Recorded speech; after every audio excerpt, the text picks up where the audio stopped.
미쳤습니까? 이 추위에 대체 왜 여기 있는 겁니까? 영하 12도, 칼바람이 몰아치는 밤 10시의 서울.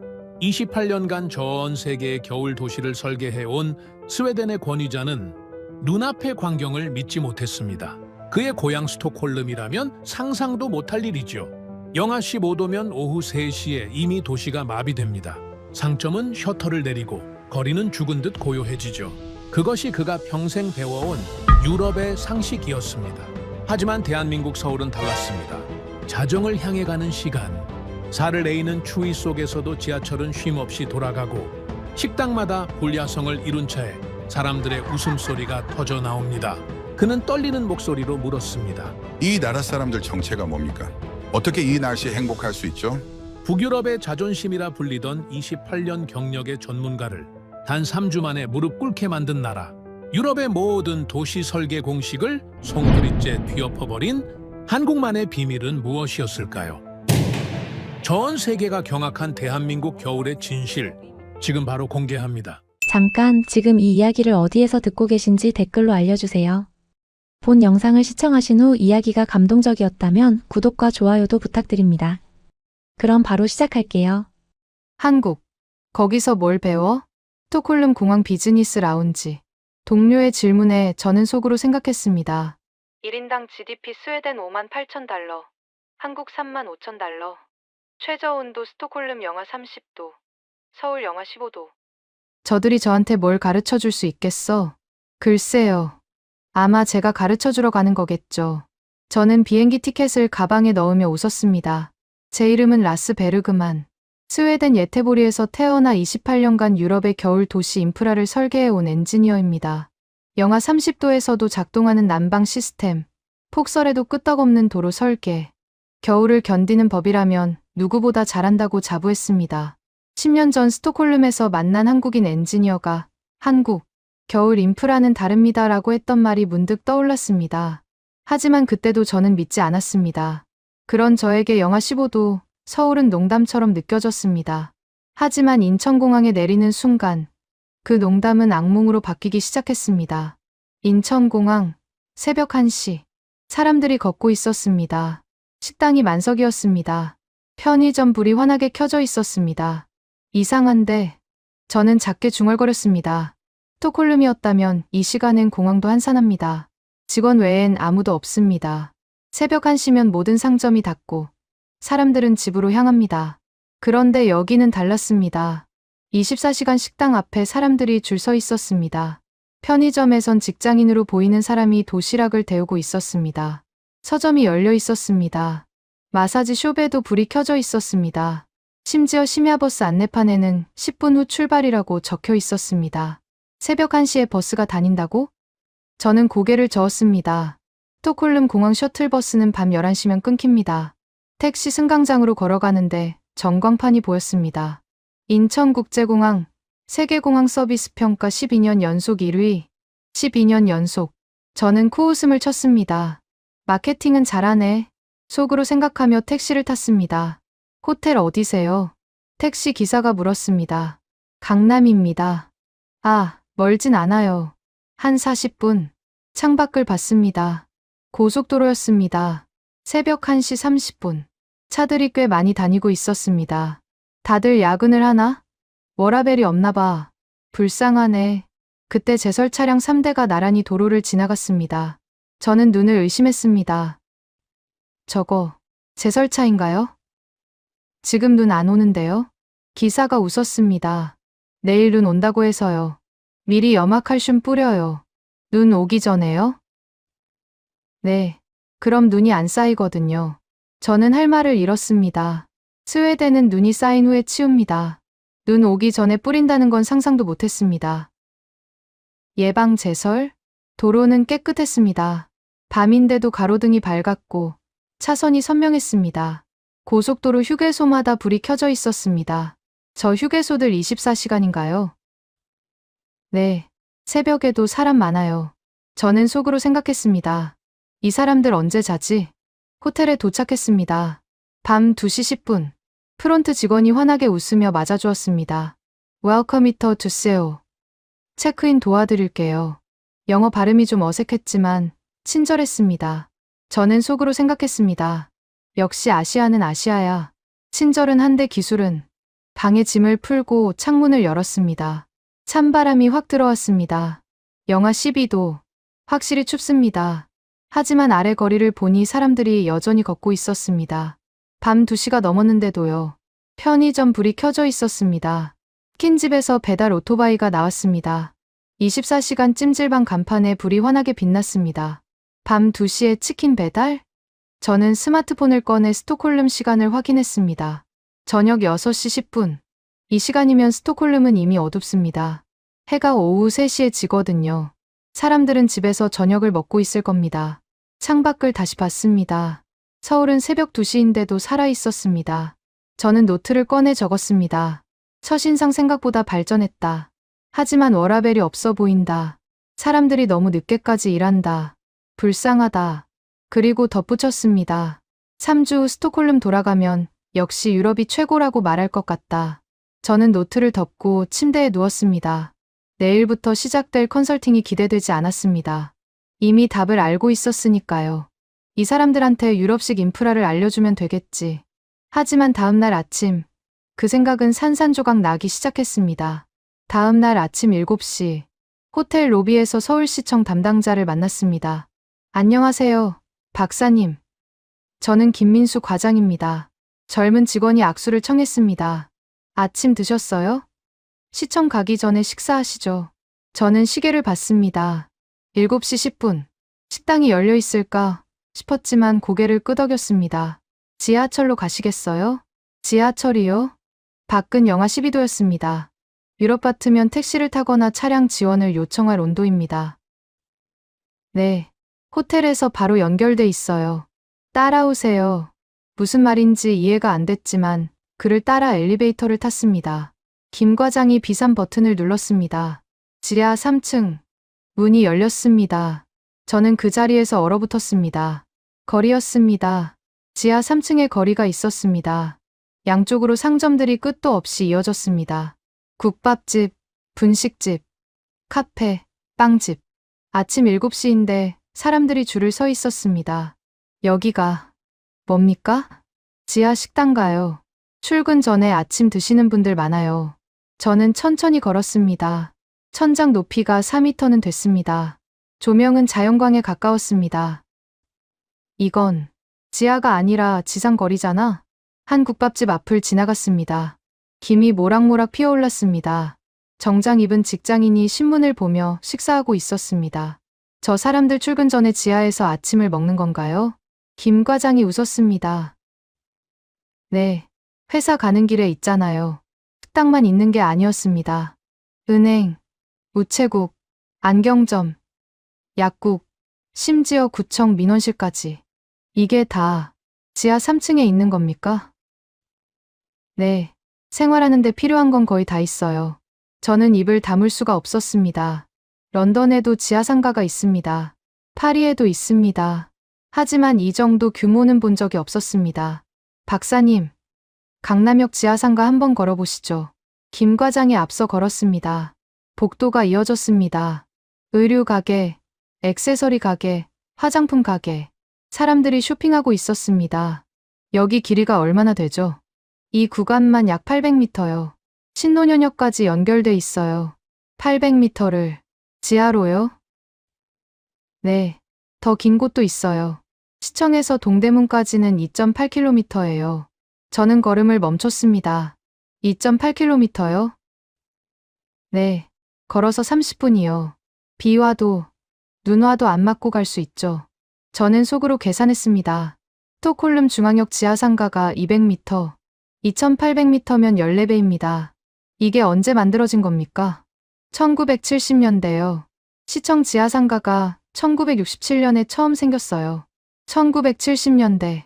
저는 멈춰 섰습니다. 그때 한국이 1인당 GDP 300달러 시절인데, 그때 스웨덴은 이미 5,000달러였습니다. 우리가 복지 시스템을 완성할 때, 이 사람들은 땅을 파서 지하도시를 만들고 있었습니다. 50년이 넘었는데 멀쩡하네요. 김 과장이 자랑스럽게 말했습니다. 제 아버지가 이 공사에 참여하셨어요. 당시엔 땅 밑에 뭘 만들어? 라고 다들 비웃었대요. 근데 지금은 점심시간에 직장인 3만 명이 이 통로를 지나갑니다.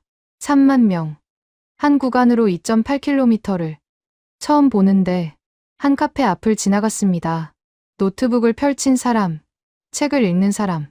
지상 카페와 다를 게 없었습니다. 커피 한잔 하실래요? 카페에 들어가 자리에 앉았습니다. 창문이 없는데도 답답하지 않았습니다.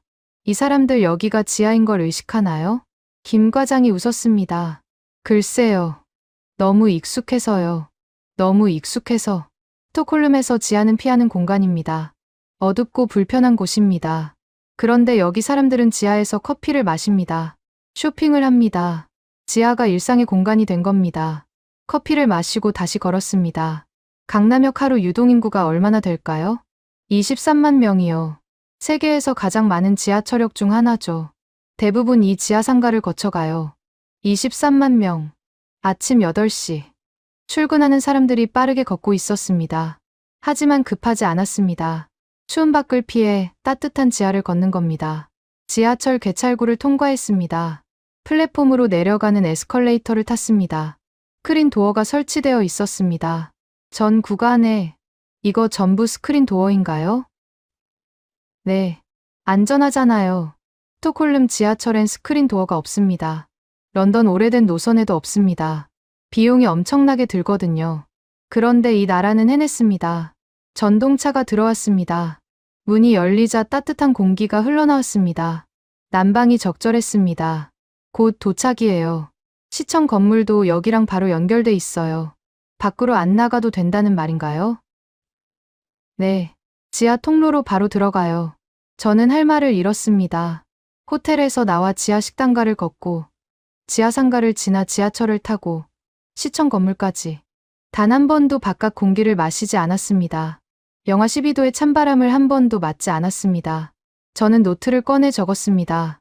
수정 지하 인프라는 예상외로 수준급. 유럽보다 먼저 만들었다는 게 믿기지 않음. 그리고 작게 덧붙였습니다. 이건 좀 다른데? 회의가 끝난 후 김 과장이 말했습니다. 박사님, 저희 집에서 저녁 드실래요? 아내가 한국 음식 준비하고 기다리고 있어요. 거절할 수가 없었습니다. 김 과장 집은 강남 아파트 15층이었습니다. 엘리베이터를 타고 올라가는데 이상했습니다. 엘리베이터 안이 따뜻한데 복도도 따뜻했습니다. 현관문을 열었습니다. 신발을 벗는 순간 발바닥에서 뭔가 느껴졌습니다. 따뜻함이었습니다. 바닥이 따뜻한가요? 김 과장 아내가 웃으며 말했습니다. 온돌이에요. 바닥 난방이요. 저는 그 자리에 서서 느껴봤습니다. 뜨겁지 않았습니다. 하지만 분명히 따뜻했습니다. 앉으세요. 거실 바닥에 방석을 깔고 앉았습니다. 유럽에서는 겨울에 바닥에 앉지 않습니다. 순간 몸 전체로 온기가 퍼졌습니다. 엉덩이, 허벅지, 등, 바닥에 닿은 모든 부분에서 따뜻함이 올라왔습니다. 이 열은 어디서 나오는 건가요? 바닥 밑에 파이프가 깔려 있어요. 거기로 뜨거운 물이 돌아요. 김 과장이 설명했습니다. 온돌은 전도, 복사, 대류를 다 써요. 파이프가 바닥을 데우는 게 전도, 바닥에서 나오는 열이 몸을 직접 따뜻하게 하는 게 복사, 따뜻해진 공기가 위로 올라가는 게 대류죠. 세 가지를 동시에 유럽 난방은 공기를 데웁니다. 라디에이터로요. 따뜻한 공기가 위로 올라갑니다. 천장은 덥고 바닥은 차갑습니다. 사람은 바닥에 있는데 따뜻함은 천장으로 갑니다. 온돌은 바닥을 데웁니다. 사람이 있는 곳부터 따뜻하게 만듭니다. 저는 자존심을 지키려고 말했습니다. 아, Radiant Floor Heating이죠. 유럽에서도 요즘 많이 써요. 김 과장이 웃었습니다. 그게 다 한국 온돌에서 시작된 거예요. 네. 1914년에 미국 건축가 프랭크 로이드 라이트가 일본에서 한국식 방 온도를 체험했대요. 자서전에 완전히 새로운 기후를 창조할 수 있었다고 썼어요. 1936년 미국 주택에 바닥 난방 깔았고요. 그게 현대식 바닥 난방의 시작이래요. 저는 스마트폰을 들여다봤습니다. 프랭크 로이드 라이트. 20세기 최고의 건축가입니다. 그 사람이 한국 온돌에서 영감을? 온돌이 2018년에 국가무형문화재로 지정됐어요. 2000년도 넘었대요. 2000년이 넘는 기술이 지금도 작동합니다. 거실 한쪽에서 김 과장 딸이 반팔 티셔츠를 입고 숙제를 하고 있었습니다. 딸이 반팔을 입고 있네요. 겨울인데 집에선 시원하게 입고 다녀요. 온돌 설정을 25도로 해놔서요. 저는 속으로 생각했습니다. 스웨덴 아이들은 집에서도 긴팔인데. 박사님, 독일 프라우노퍼 연구소에서 한국 온돌 연구했대요. 결론이 가장 효율적인 난방 방식이래요. 독일이요? 독일은 유럽 기술의 자존심입니다. 김 과장이 검색 결과를 보여줬습니다. 세계 바닥난방 시장이 2030년 120억 달러 전망이래요. 이게 다 한국 온돌에서 시작된 거였어? 김 과장 딸이 끼어들었습니다. 아빠, 온돌이 NASA 화성 기지 난방 연구에도 쓰인대. 화성까지요. 김 과장이 자랑스럽게 말했습니다. 우리 할아버지, 할머니들이 쓰던 게 우주 기지 설계에 들어가요. 저는 따뜻한 커피를 마시며 바닥에 앉아 있었습니다. 프랭크 로이드 라이트도 이 느낌을 받았겠죠. 새로운 기후라고 표현했던 겁니다. 스웨덴 겨울밤. 저는 항상 두꺼운 옷을 입고 잡니다. 담요를 여러 겹 덮습니다. 그래도 새벽엔 춥습니다. 그런데 여기는 바닥이 나를 감싸고 있었습니다. 아래에서 올라오는 온기가 몸을 안아주고 있었습니다. 영하 25도 스톡홀름에서는 집안에서도 스웨터를 입습니다. 김 과장이 놀랐습니다. 정말요? 영하 12도 서울에서는 집안에서 반팔인데 누가 더 추운 겨울을 사는 걸까요? 호텔로 돌아와 노트를 펼쳤습니다. 수정이 온돌은 인정한다. 유럽이 배운 게 맞다. 그리고 작게 덧붙였습니다. 하지만 우리도 발전시켰으니까. 저는 펜을 멈췄습니다. 발전시켰다고? 2000년 된 기술이 여전히 최고 효율인데? 저는 그 문장을 지웠습니다. 그리고 팩트만 적었습니다. 온돌. 2000년 역사. 프랭크 로이드 라이트 인정. 독일 연구소 최고 효율. NASA 화성 기지 적용. 세계 시장 120억 달러. 제 의견은 쓸 수가 없었습니다. 자존심이 허락하지 않았으니까요. 창밖을 봤습니다. 밤 10시. 거리에 여전히 사람들이 걷고 있었습니다. 편의점 불이 켜져 있었습니다. 저는 외투를 입고 밖으로 나갔습니다. 뭔가 확인하고 싶었습니다. 정말 이 시간에도 사람들이 있을까? 호텔 근처를 걸었습니다. 영하 12도. 바람이 차가웠습니다. 스톡홀름이라면 거리가 텅 비어 있을 시간입니다. 하지만 서울은 달랐습니다. 편의점 5개가 반경 200m 안에 전부 불을 켜고 있었습니다. 가장 가까운 편의점에 들어갔습니다. 사람들이 있었습니다. 직장인으로 보이는 남성이 도시락을 데우고 있었습니다. 대학생으로 보이는 여성이 라면을 끓이고 있었습니다. 저는 속으로 생각했습니다. 워라벨이 없나 봐. 밤 10시에 편의점에서 저녁을. 그때 할머니 한 분이 들어오셨습니다. 도시락 코너로 가셨습니다. 저는 궁금해서 조심스럽게 물었습니다. 죄송합니다만 이 시간에도 자주 오시나요? 할머니가 웃으셨습니다. 손주가 학원 끝나고 밤 11시에 와요. 배고프다고 하면 안쓰럽잖아요. 저는 할머니의 표정을 봤습니다. 사랑이 가득했습니다. 이건 워라밸 문제가 아니구나. 가족을 위한 거였어. 편의점 사장이 다가왔습니다. 어디서 오셨어요? 스웨덴입니다. 오, 스웨덴. 거기도 24시간 편의점 있어요? 저는 부끄러웠지만 솔직하게 대답했습니다. 없어요. 밤 8시면 슈퍼마켓이 다 닫아요. 불편하시겠네요. 그렇네요. 처음으로 인정했습니다. 밖으로 나왔습니다. 배달 오토바이 7대가 편의점 앞에 대기하고 있었습니다. 눈 오는데도 배달이 되나요? 한 배달원이 웃었습니다. 당연하죠. 눈 와도 비 와도 돼요. 위험하지 않나요?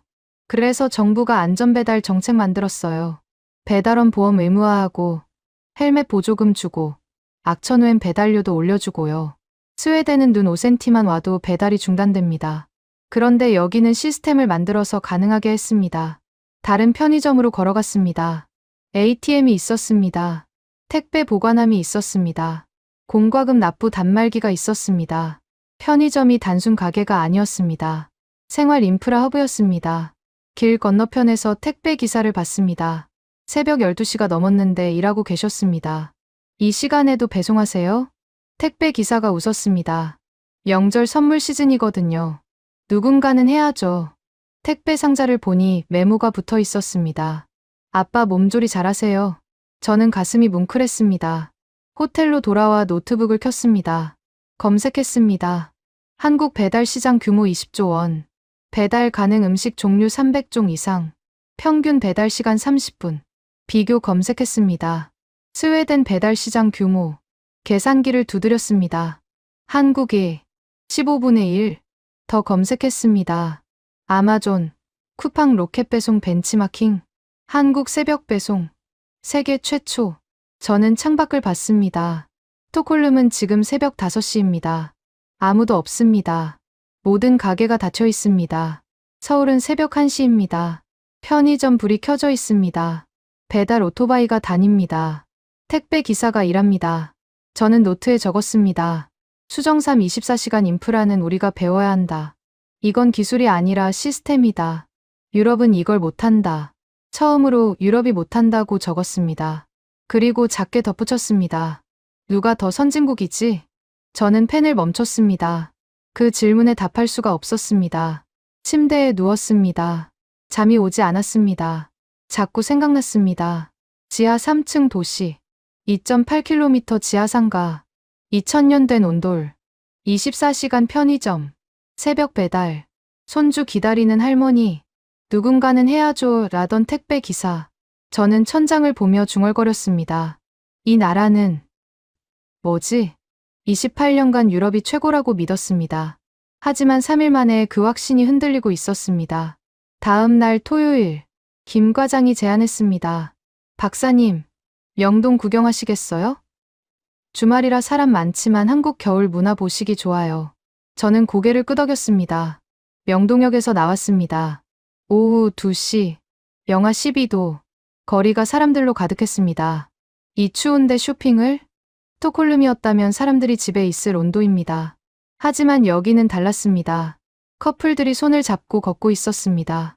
가족들이 구경하고 있었습니다. 길모퉁이에서 김이 모락모락 피어올랐습니다. 포장마차였습니다. 저게 뭡니까? 길거리 음식이요.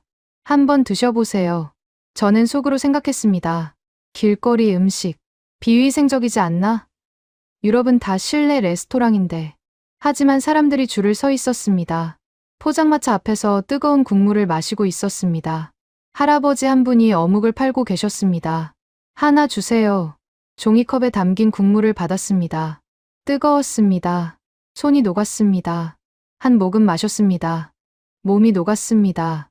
오래 하셨어요? 할아버지가 웃으셨습니다. 60년 했어요.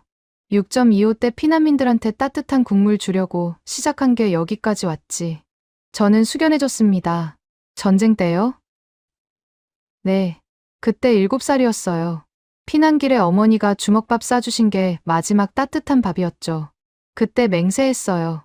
나중에 크면 추운 사람들한테 따뜻한 거 주겠다고. 저는 할아버지의 얼굴을 봤습니다. 주름이 깊었습니다. 하지만 눈빛은 따뜻했습니다. 60년간. 여기서요? 네. 이제 손주가 대학생이에요. 겨울엔 외국 관광객들이 많이 와요. 사진 찍으러요. 저는 스마트폰을 꺼냈습니다. 검색했습니다. 샵 코리안 스트리트 푸드. 인스타그램 게시물 820만 개. 유튜브 조회수 23억 뷰. 그리고 놀라운 걸 발견했습니다. 미슐랭 가이드 서울편. 포장마차가 소개돼 있네요. 김 과장이 웃었습니다. 네. 프랑스 미슐랭이 한국 길거리 음식을 인정했죠. 저는 충격받았습니다. 프랑스 미슐랭이 옆 포장마차에서 일본인 관광객이 인터뷰하고 있었습니다. 일본에도 포장마차 있었는데 다 없어졌어요. 한국은 여전히 있어서 부러워요. 중국인 관광객도 끼어들었습니다. 중국은 길거리 음식 단속해요. 한국은 어떻게 이렇게 깨끗하고 체계적이에요? 저는 속으로 생각했습니다. 선진국이라고 자부했던 일본도 없는 걸 한국은 60년째 지키고 있어. 길 건너편 카페를 봤습니다. 야외 테라스에 사람들이 앉아 있었습니다. 영하 12도인데 저 사람들 춥지 않나요? 가스난로 있잖아요. 정말 테이블마다 가스난로가 있었습니다. 영하 12도 야외에서 커피를 마셔요. 옆 테이블 커플이 웃었습니다. 겨울에 밖에서 마셔야 분위기 나죠. 저는 이해할 수 없었습니다. 스웨덴 사람들은 겨울에 밖에서 커피 안 마십니다. 추우니까요. 그런데 이 사람들은 추위를 즐기고 있었습니다. 저녁 무렵 눈이 내리기 시작했습니다. 카페마다 사람들이 가득 찼습니다. 창가 자리를 차지하려고 기다리는 사람들도 있었습니다. 저 사람들 뭐 하는 거예요? 눈 구경이요. 눈 올 때 카페 가서 창가 앉아 있으면 좋거든요. 눈을 구경해요? 스톡홀름에서 눈이 오면 사람들은 커튼을 칩니다. 창문을 닫습니다. 눈을 보지 않으려고 합니다. 그런데 여기 사람들은 눈을 봅니다. 창가 자리를 찾아 눈 내리는 걸 구경합니다. 그리고 즐깁니다. 멀리 북한산이 보였습니다. 등산객들이 내려오고 있었습니다. 저 사람들, 겨울에 등산을 해요? 김 과장이 웃었습니다. 겨울 산행 인구가 연 500만 명이에요. 500만? 스웨덴은 겨울엔 등산을 안 합니다. 위험하니까요. 저는 노트에 적었습니다. 수정사 우리가 생각한 선진국의 기준이 틀렸다. 유럽 방식이 선진국이라고 믿었는데 한국은 다른 방식으로 더 나은 걸 만들었다. 그리고 작게 덧붙였습니다. 이건 단순한 인프라가 아니다. 이건 문화다. 겨울을 피하는 게 아니라 겨울을 즐기는 문화.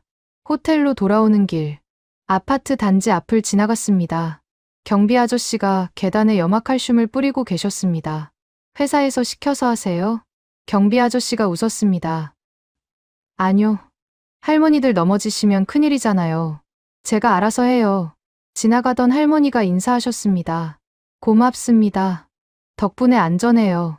저는 그 모습을 봤습니다. 회사가 시키지 않아도 합니다. 할머니들이 안전하도록요. 저는 걸으며 생각했습니다. 유럽에서 겨울은 견디는 것이다. 하지만 여기서 겨울은 함께 나누는 것이다. 6.25 전쟁 후 60년. 포장마차, 온돌, 지하상가, 24시간 시스템. 전부 서로를 위한 것들이었다. 호텔 방에 들어와 창밖을 봤습니다. 밤 9시. 눈이 계속 내렸습니다. 하지만 거리에 불은 꺼지지 않았습니다. 포장마차는 여전히 김을 뿜고 있었습니다. 사람들은 눈을 맞으며 걷고 있었습니다. 저는 노트를 덮었습니다. 더 이상 쓸 수가 없었습니다. 제가 알던 겨울의 기준으로는 이 나라를 설명할 수 없었으니까요. 일요일 아침, 김 과장이 전화했습니다. 박사님, 평창 송어축제 가보시겠어요? 한국 겨울축제 경험하시면 좋을 것 같아서요. 축제요? 이 날씨예요? 창밖을 봤습니다. 영하 14도였습니다. 네, 재미있어요. 차로 2시간이면 돼요. 저는 망설였습니다. 하지만 거절할 수 없었습니다. 평창으로 가는 고속도로. 창밖으로 산이 보였습니다. 눈으로 덮여 있었습니다. 저는 속으로 생각했습니다. 겨울 축제. 스웨덴 키루나에도 얼음 축제 있는데 이 정도는 우리가 더 잘해. 마지막 자존심이었습니다. 축제장에 도착했습니다. 영하 18도. 저는 차에서 내리는 순간 얼어붙었습니다. 강 위에 천막이 수백 개 쳐져 있었습니다. 사람들이 얼음 위를 걷고 있었습니다. 아이들이 뛰어다니고 있었습니다. 가족들이 웃고 있었습니다.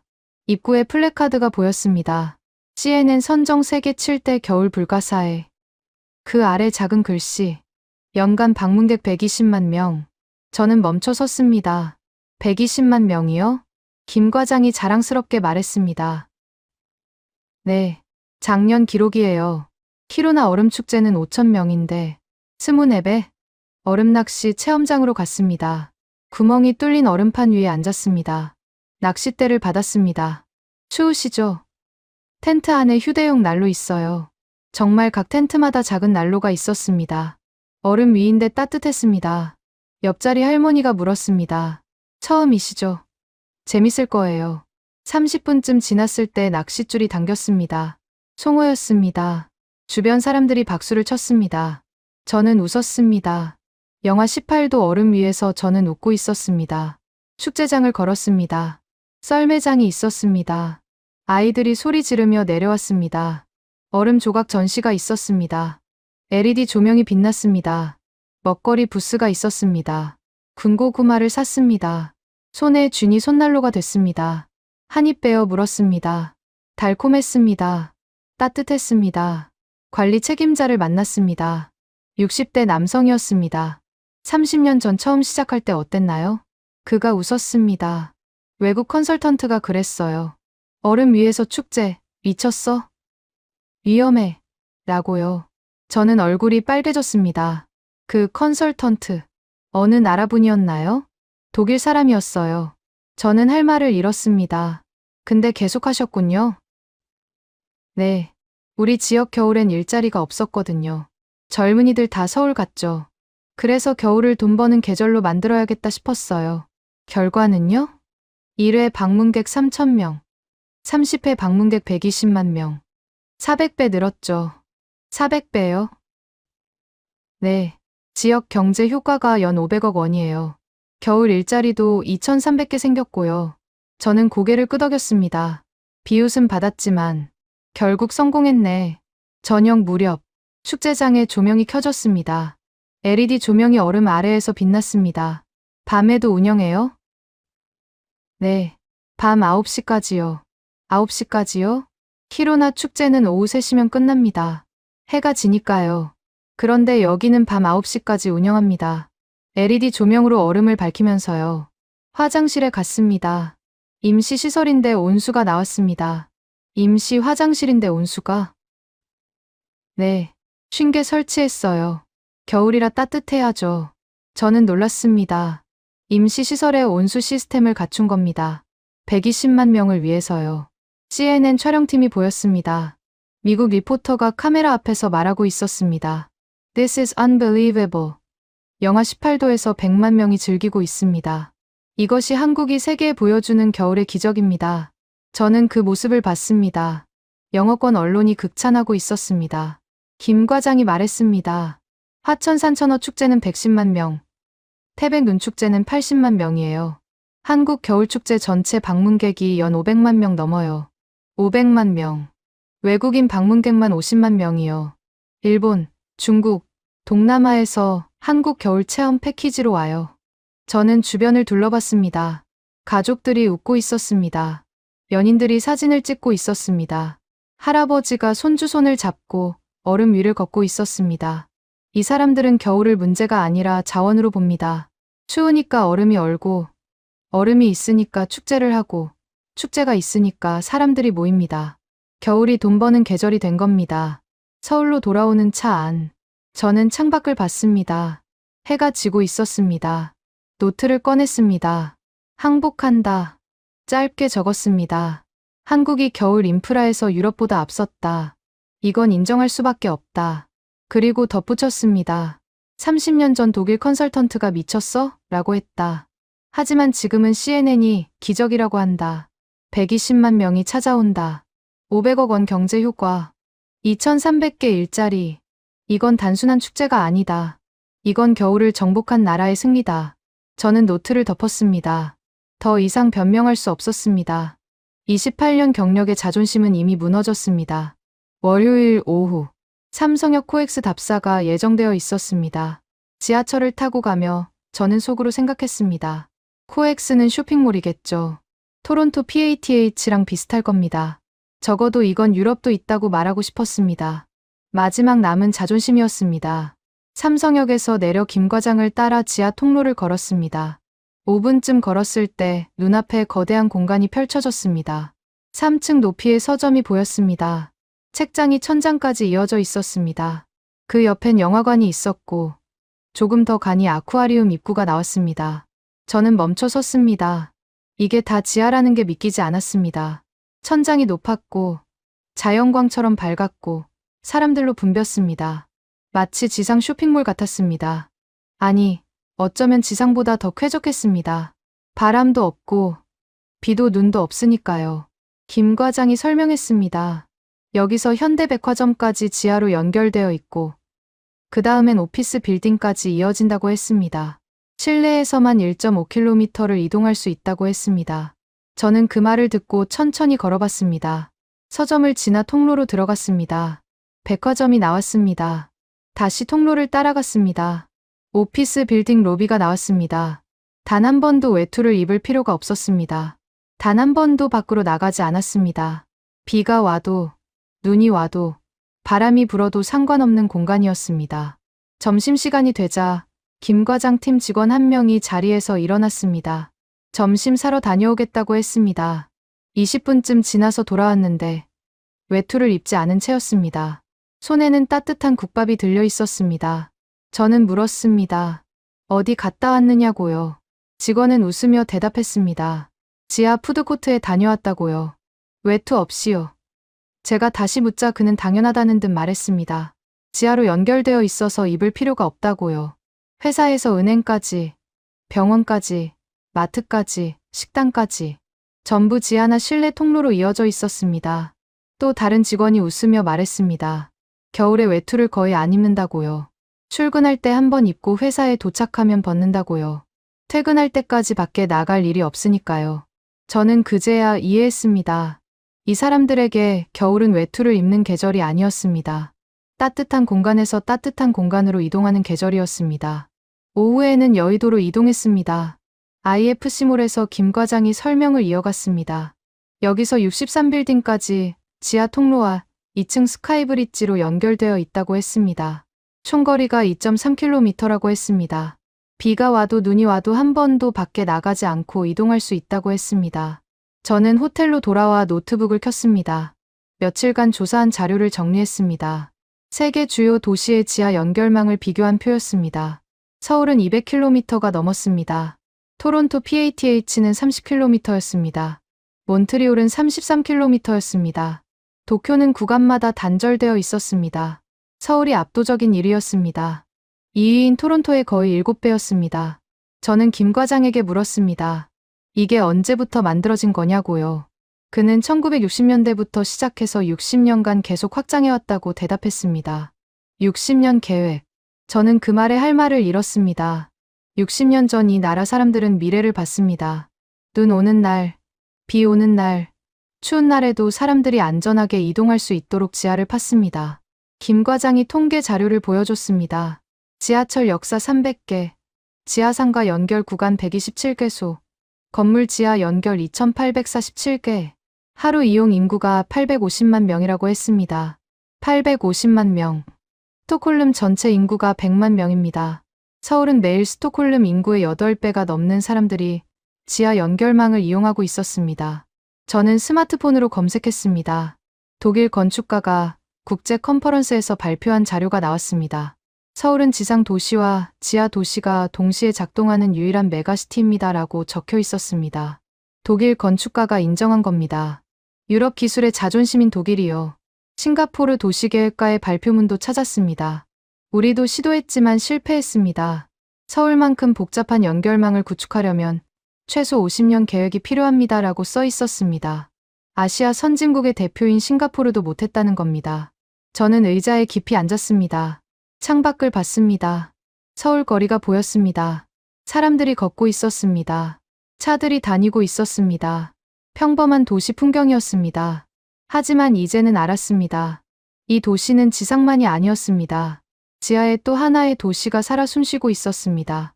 지하 3층 식당가, 2.8km 지하상가, 200km 연결망, 850만 명이 매일 사용하는 거대한 시스템이 발밑에 펼쳐져 있었습니다. 저는 노트를 펼쳤습니다. 펜을 들었습니다. 한참을 생각하다가 적었습니다. 이건 기술이 아니다. 이건 철학이다. 연결되면 살고, 단절되면 죽는다. 전쟁을 겪은 나라만이 가질 수 있는 절박함이었습니다. 분단된 나라만이 알 수 있는 공포였습니다. 추위에 죽을 수 있다는, 고립되면 안 된다는 본능적인 두려움이었습니다. 그래서 연결했습니다. 지하로, 실내로, 따뜻한 공간으로. 모든 것을 이었습니다. 집과 회사를, 역과 상가를, 건물과 건물을. 60년간 쉬지 않고 연결했습니다. 저는 다시 적었습니다. 28년간 나는 구획만 생각했다. 효율적으로 나누는 것. 주거는 주거구역, 상업은 상업구역, 교통은 교통구역. 각각 분리하는 게 선진국이라고 믿었다. 펜을 멈췄습니다. 그리고 이어서 적었습니다. 하지만 이 나라는 통합을 생각했다. 효율적으로 연결하는 것. 주거와 상업과 교통을 전부 이었다. 지하로, 실내로, 끊기지 않게. 그 차이가 겨울의 삶의 질을 완전히 바꿨다. 저는 노트를 덮었습니다. 더 이상 쓸 수가 없었습니다. 손이 떨렸습니다. 28년 경력이 무너지는 소리가 들렸습니다. 3주가 지났습니다. 마지막 날 아침, 저는 호텔 창문을 열고 서울을 내려다봤습니다. 영하 11도, 하늘은 맑았습니다. 거리에는 사람들이 걷고 있었습니다. 편의점 간판이 보였습니다. 지하철 입구에서 사람들이 들어가고 나왔습니다. 3주 전 이 도시를 처음 봤을 때 저는 이곳을 무시했습니다. 배울 게 없다고 생각했습니다. 제가 가르쳐 주러 가는 거라고 믿었습니다. 하지만 지금은 달랐습니다. 이 도시가 제 스승이었습니다. 28년 경력의 저를 한순간에 학생으로 만든 스승이었습니다. 오전 10시 서울시청 회의실에서 마지막 미팅이 있었습니다. 담당자들이 모여 앉았습니다. 김 과장이 말했습니다. 박사님, 최종 보고서 기대하겠습니다. 저는 가방에서 서류를 꺼냈습니다. 이미 준비해둔 보고서였습니다. 첫 페이지를 펼쳤습니다. 담당자들이 읽기 시작했습니다. 표정이 바뀌었습니다. 한 분이 물었습니다. 이게 개선안이 아니라 연구 보고서인가요? 저는 고개를 끄덕였습니다. 네, 서울의 겨울 인프라는 개선할 게 아닙니다. 배워야 할 모델입니다. 회의실이 조용해졌습니다. 저는 설명을 이어갔습니다. 28년간 저는 유럽 도시들을 설계했습니다. 겨울을 견디는 법을 연구했습니다. 하지만 서울에서 깨달았습니다. 겨울을 견디는 것과 겨울과 함께 사는 것은 완전히 다르다는 거요. 보고서를 한 장씩 넘겼습니다. 통계와 사진들이 나왔습니다. 지하 3층 식당가, 2.8km 지하상가, 온돌 체험, 24시간 편의점, 평창 송어축제, 코엑스 연결망. 유럽에서는 겨울이 오면 시민들에게 조언합니다. 외출을 줄이세요. 꼭 필요한 경우가 아니면 집에 계세요. 하지만 서울은 다른 방법을 선택했습니다. 외출을 줄이라고 말하는 대신 추위를 피할 수 있는 길을 만들었습니다. 집에 있으라고 하는 대신 밖에서도 따뜻할 수 있는 구조를 설계했습니다. 김 과장이 웃었습니다. 다른 직원들도 고개를 끄덕였습니다. 저는 마지막 페이지를 펼쳤습니다. 결론입니다. 유럽 도시들은 서울을 배워야 합니다. 이것은 선택이 아니라 생존 문제입니다. 공항으로 가는 택시 안에서 저는 창밖을 봤습니다. 서울이 지나갔습니다. 지하철 입구마다 사람들이 들어가고 있었습니다. 아파트 단지마다 온기가 느껴지는 것 같았습니다. 편의점마다 불이 켜져 있었습니다. 택시 기사가 물었습니다. 한국 어떠셨어요? 저는 잠시 생각했습니다. 뭐라고 대답해야 할까요? 좋았다. 놀라웠다. 그런 단어로는 부족했습니다. 제 인생을 바꿨습니다. 기사가 놀란 표정으로 물었습니다. 그 정도로요? 네. 28년간 쌓아온 확신이 3주 만에 무너졌어요. 좋은 의미로요. 기사는 웃으며 말했습니다. 그런 말씀 처음 들어봐요. 보통 관광지 이야기만 하시는데 저는 고개를 저었습니다. 관광이 아니었습니다. 공부였습니다. 아니, 깨달음이었습니다. 인천공항에 도착했습니다. 체크인을 마치고 탑승 시간까지 1시간이 남았습니다. 카페에 앉아 노트를 꺼냈습니다. 마지막 문장을 적고 싶었습니다. 펜을 들었습니다. 한참을 생각했습니다. 그리고 적었습니다. 대한민국에게, 당신들은 저에게 가르쳐 주었습니다. 겨울을 견디는 것이 아니라 겨울과 함께 사는 것을. 유럽 방식이 유일한 정답이 아니라 더 나은 답이 있다는 것을. 손이 떨렸습니다. 계속 적었습니다. 1953년 전쟁이 끝났을 때 이 나라 1인당 GDP는 67달러였습니다. 세계 최빈국이었습니다. 70년 후 이 나라는 겨울을 정복했습니다. 아니, 정확히는 겨울마저 일상으로 만들어버렸습니다. 눈물이 글씨를 흐리게 만들었습니다. 저는 눈물을 닦고 마지막 문장을 적었습니다. 28년 경력의 저를 한순간에 학생으로 만든 당신들에게 감사합니다. 그리고 존경합니다. 노트를 덮었습니다. 비행기가 이륙했습니다. 창밖으로 서울이 작아졌습니다. 밤이었지만 도시는 여전히 빛나고 있었습니다. 불빛들이 반짝였습니다. 어디선가 지하철이 달리고 있을 겁니다. 편의점에서 누군가 따뜻한 도시락을 사고 있을 겁니다. 포장마차에서 김이 피어오르고 있을 겁니다. 저는 스마트폰을 꺼냈습니다. 서울 실시간 교통 상황을 검색했습니다. 밤 10시, 지하철이 정상 운행 중이었습니다. 도로도 원활했습니다. 눈 예보가 있었지만 이미 제설 준비가 완료됐다고 나와 있었습니다. 겨울이 와도 멈추지 않는 도시. 저는 창밖을 보며 중얼거렸습니다.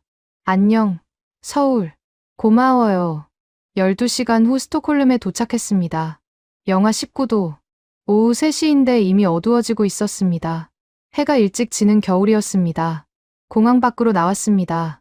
눈이 쌓여 있었습니다. 제설이 덜 된 곳도 보였습니다. 친구가 전화했습니다.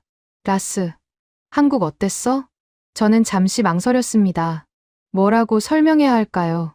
그냥 좋았다고 할까요? 아니면 솔직하게 말할까요? 우리가 배워야 할 나라야. 친구가 웃었습니다. 뭐, 스웨덴이 한국한테 배워? 응. 우리는 겨울을 견디지만 한국은 겨울을 이겼어. 친구는 잠시 말이 없었습니다. 그리고 물었습니다. 그 정도야? 응. 그 정도야. 전화를 끊었습니다. 택시를 타고 집으로 향했습니다. 창밖을 봤습니다. 오후 4시. 거리가 텅 비어 있었습니다. 상점들이 하나둘 문을 닫고 있었습니다. 겨울 저녁의 스톡홀름은 조용했습니다. 하지만 이제는 알고 있었습니다. 다른 방법이 있다는 것을요. 한 달 후, 저는 스톡홀름 대학교 강단에 섰습니다. 200명의 학생들이 앉아 있었습니다. 제 특별 강의였습니다. 칠판에 제목을 적었습니다. 내가 틀렸던 것들. 대한민국에서 배운 겸손. 학생들이 웅성거렸습니다. 나스 베르그만 교수가 틀렸다고? 유럽 최고의 도시 설계자가? 저는 마이크를 잡고 말했습니다. 여러분, 28년간 저는 오만했습니다. 유럽이 세계 최고라고 믿었습니다. 하지만 대한민국은 제게 가르쳐 주었습니다. 최고는 만들어지는 것이라고. 1인당 GDP가 아니라 시스템이라고. 오래된 것이 가장 현대적일 수 있다고. 슬라이드를 넘겼습니다. 서울 지하상가 사진이 나왔습니다. 온돌 구조도가 나왔습니다. 24시간 편의점 사진이 나왔습니다. 평창 송어축제 사진이 나왔습니다. 코엑스 연결망 지도가 나왔습니다. 여러분, 겸손해집시다. 배웁시다. 세계는 넓고 우리가 모르는 위대함이 많습니다. 학생들이 박수를 쳤습니다. 저는 고개를 숙였습니다. 강의가 끝나고 한 학생이 다가왔습니다. 교수님, 정말 한국이 그렇게 대단해요? 저는 웃으며 대답했습니다. 대단한 정도가 아니야. 그들은 겨울을 정복했어. 70년 만에. 그 후 저는 스웨덴 한국 도시 인프라 교류 프로그램을 설립했습니다. 매년 100명의 유럽 건축가들을 서울로 연수 보내고 있습니다. 사람들이 물어봅니다. 왜 그렇게까지 하느냐고요. 저는 대답합니다. 대한민국은 제 두 번째 모교입니다. 28년간 배우지 못한 것을 3주 만에 가르쳐준 스승입니다. 창밖을 봅니다. 스톡홀름의 겨울입니다. 영하 22도. 오후 3시인데 어두워지고 있습니다. 거리는 텅 비어 있습니다. 하지만 저는 압니다. 지구 반대편 서울에서는 지금 밤 11시입니다. 지하철이 달리고 있습니다. 편의점 불이 켜져 있습니다. 사람들이 걷고 있습니다. 겨울이 와도 멈추지 않는 도시. 겨울을 이긴 나라. 대한민국.